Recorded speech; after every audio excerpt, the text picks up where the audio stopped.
May gabi sa tanan. May gabi! Alright. Daghan ang mga beginners karon, paki-raise sa mga bago ngayon. First timers. Alright? Mamaya, paki-angat ng kamay sa mga mga first timers. Congratulations, because you know you are in a right way, in a right company, and you are also in a good hands. Right?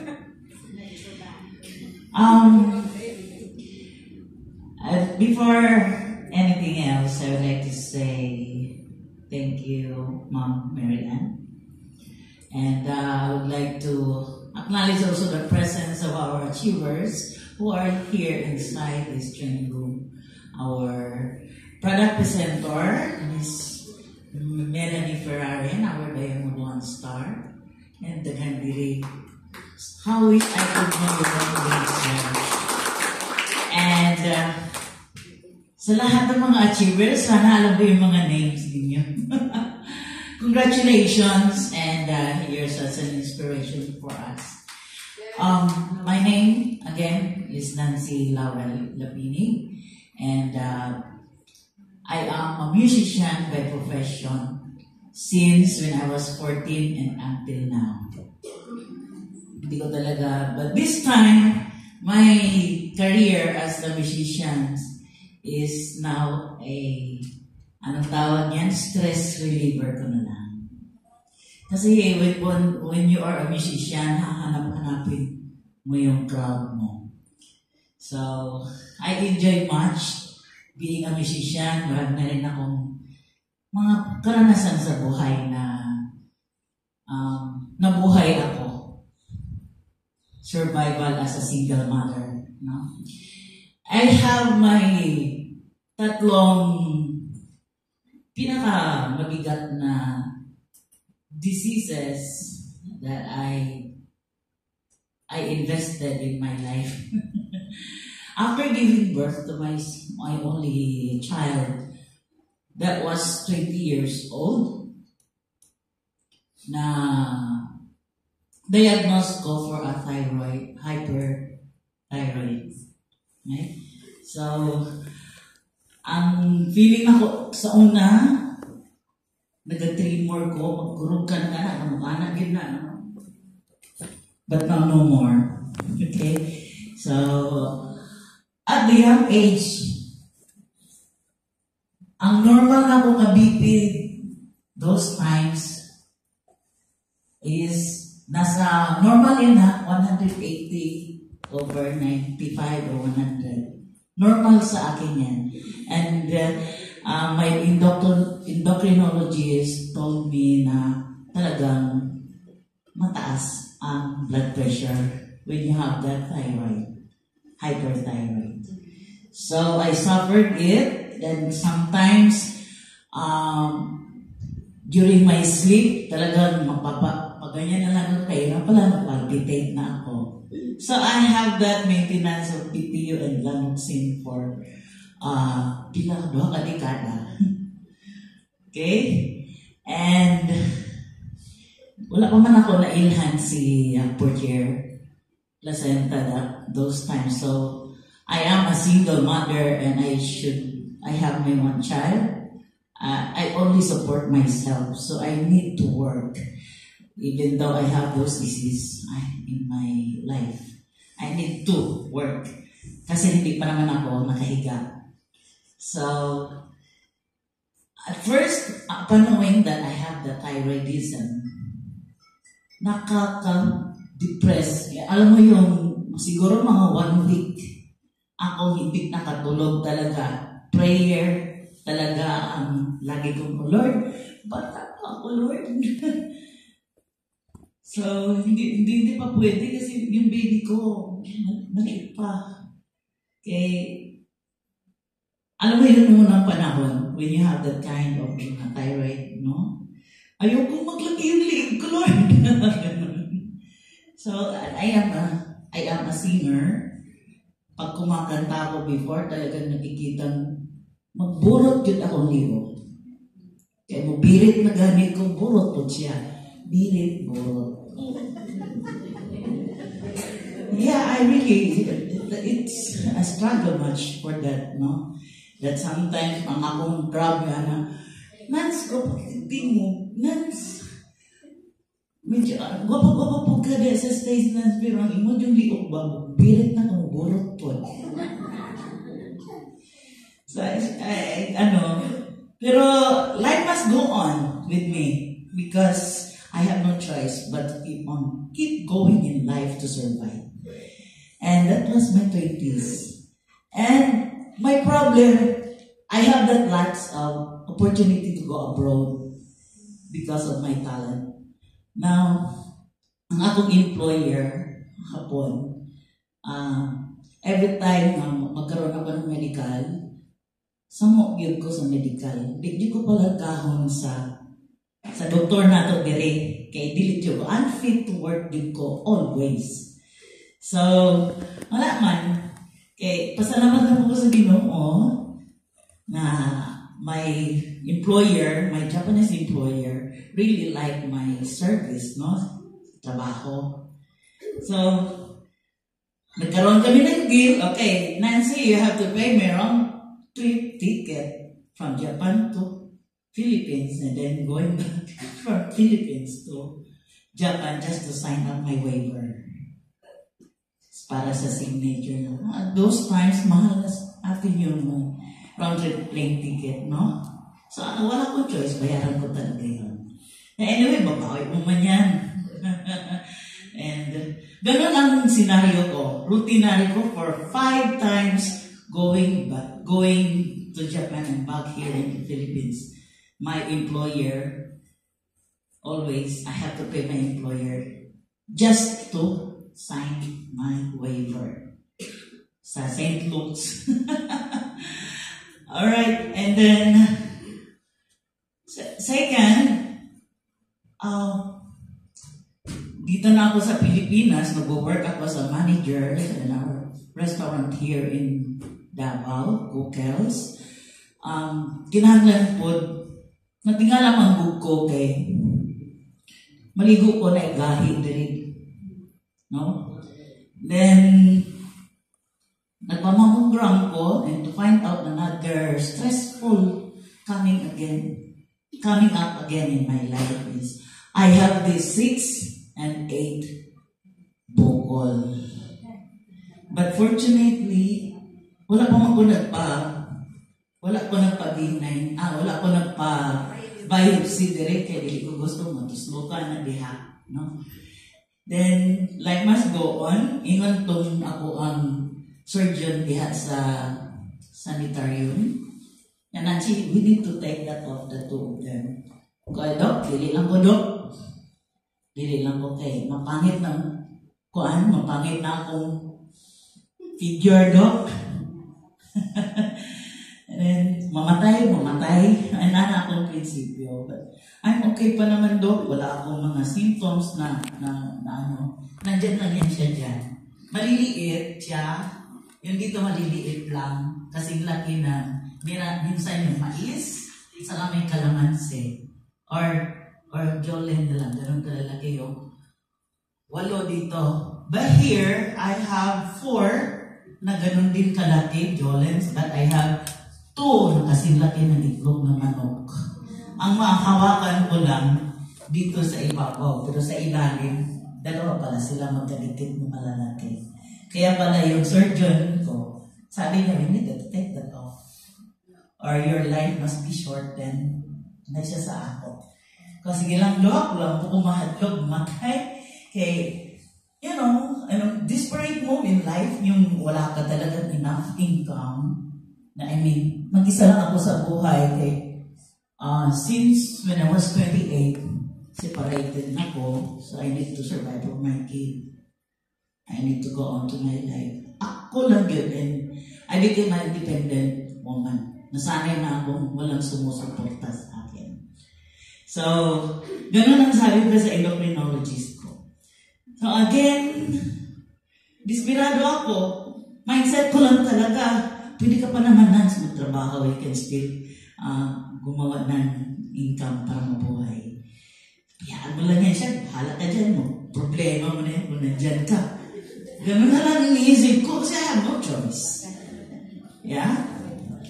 So, mahal kasi, ang hingi ng ano sa akin noon, that time, hingian agad ako ng 80 to take that off.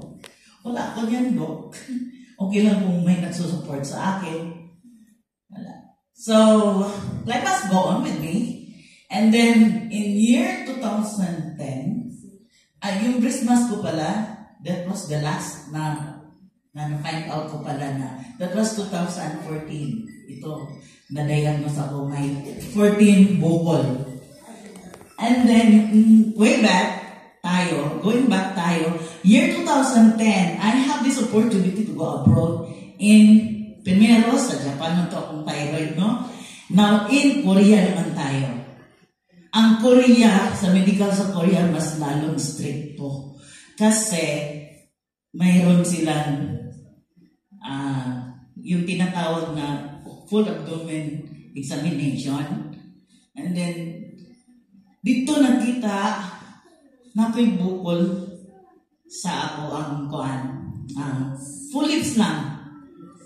Sa ako ang cervix, tulo. And sadly, nagpa-check ko sa akong ubigay ni, dugay na siya na-fracture.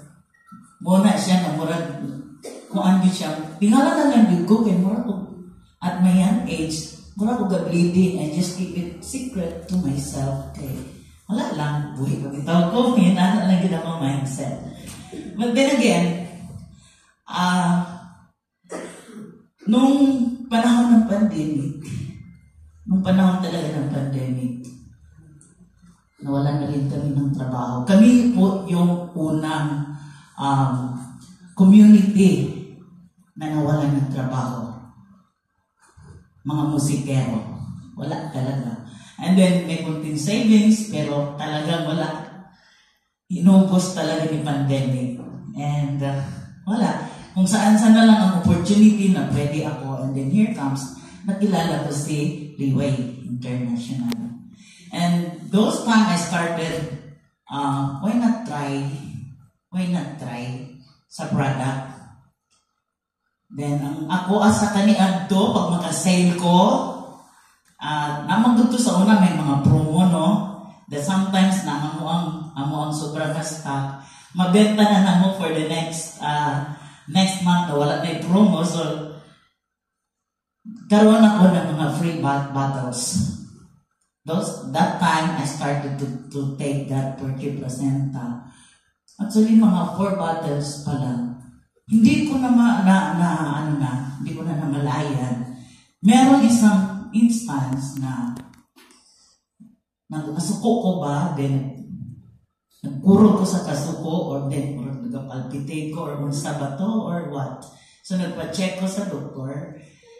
Lang ang akong doktor na ikuanta ka, kay naman kay history ka sa imo ang thyroid, ibalik na to, magka-laboratory to. Kasi gidap. And then, paghuman o kuan, lab test, nag-report ko sa iyo to, ano pa siya na, all your lab tests are normal naman. Pati ako na-amaze, hindi ko mutuo sa iya, kay but feeling na ako, symptoms iya ko to dili, kung ano ka, stress ka lang, kasi ato kita tanan kabaluman masuko, then pag once you are in a situation na masuko ka, mamurog ka, or what something, sometimes, normally, mag-feel na ito na siya, then paranoid ka lang, kay you have that before, and now, you are so lucky na naging normal na yung TSH mo, yung T3, T4 mo, yung lahat. Okay, first time kong naranasan sa kanya yung BP ko, nagiging 120/18 na. So, I'm so amazed, I'm so thankful. Di pa yun kay ko, mo, di pa din siguro, ganun. Si stem cell ka, yun kaya mo ko pa tumuhon good. Mga product. But, I just took it. And then I have that, bawas-bawasan ko rin yung mga pangit na lifestyle ko noon, lalo na sa gina-intake or sa pag-iinom. yung sigarilyo, inalis ko na. Kaya I need to behave also. Then,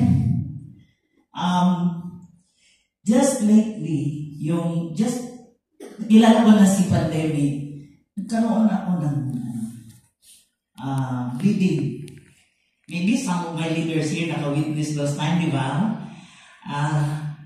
Magduha naman ikabulan akong bleeding o di stop. Paranoid na po ko, and I thought that my infection is now activating. So nagpa-check ko sa akong OB-GYN, the same OB-GYN that she diagnosed my severe infection before. And she told me, oh, bakit kayo yung re-record mo dito, 2010 pa. Ngayon, 2022 na. So, isang dekada na. Buti pa, nandito ka pa. So, sige, i-check niya ako. Nakita niya, yung bleeding mo siguro, ano lang yun? Yung mag-ano ka na, menopause ka na. Sa mga nag-menopause, ganun ba talaga naranasan nyo? Yes. Oh, kasi ako, first time ko makaranas ng ganun. Menopause nga, isang beses lang tayo makaranas. Ganun pala talaga ang symptoms. And then my OB-GYN told me, but I'm so amazed, Nancy, that your cervix knows hamis kaayo. That even I, na-amaze po ko, diha ka, Dok. Nagig ko, diha ka, Dok. Siya, mo sa'yo hindi mo. Kung Dok, wala ko lang i-take ko, bago lang, nag-stem cell therapy ko. Sa unsa man na, kanang oral like stem cell therapy ko, kanang portrait placenta, ay may OB-GYN, wala pa siya kaila ato na time kay portrait placenta. So, happy ko. Ikaw daw, some of you here, pag once naamoy mga sakit na mabot sa inyo, di ba, mag-depress ta, no? Dala-dala na ito na sa itong kinabuhi. Isog lang yun siguro ko because of the experience of my life that I need to move on. I need to keep going in my life to survive. Then, paabot lang ko sa bukaon sa Ginoo. And alam mo, mindset. So, labanan ako ang mga diseases na hindi ka pwede magpatay-patay dahil nansi kayo, lihok yun ka, or else mapasmo ka. Anak yun. So, happy kay ko, and then, about sa ako ang kaning breast mass, wala pa ako nagpa-second check-up for a mammogram. Pero, humok na tayo siya, wala naging ako ang country. Katong kahit di kayo ako, buko, diba? Every time naligo ko. Lang. I have my witness, my partner, na singer Paul, ang before, siya gina akong ipagunit those time na na-depress ko. Dahil kapar ko ng gahit diha. Siya mismo makaano na pati, uy, patanon na, muto na time, nagpa-check ko. Duha ka tagkog yun. But now, wala naman gid siya. Balik na bugo sa iyahaday, gulitig balik. Basin na pa itong buko sa humok na lagi natin. Humok na lagi, te. Wala na lagi. So, wala ako malapa-check and I'm so excited because I still have my plan. Okay, upat pa naman magkabutilya ako ng horot. Honestly, dili siya ka ng continuous na pag-take na ko sa portrait placenta. But really, gi-address yun niya ni portrait placenta ang tulo ng mga major diseases that I have in my life. And I can't believe, but it is really true to me. Malapatan natin. So, my plan, nakapay plan karon that I need to purchase a proper 6 months therapy. Kung ang concern na din po data sa atong health. Isa mga pagkanong bata, bahala ka niya. Pwede pa man. Pero this time that I know, lalo na sa mga babae, nag-menopause na, marami na tayong nararamdaman like yung mga hormonal imbalance natin. Naranasan ko talaga yun. So, kailangan labanan natin yun. And I believe now that portrait placenta can address. Kaya napasalamat ako. Why I am here, I'm also doing Reway business na kay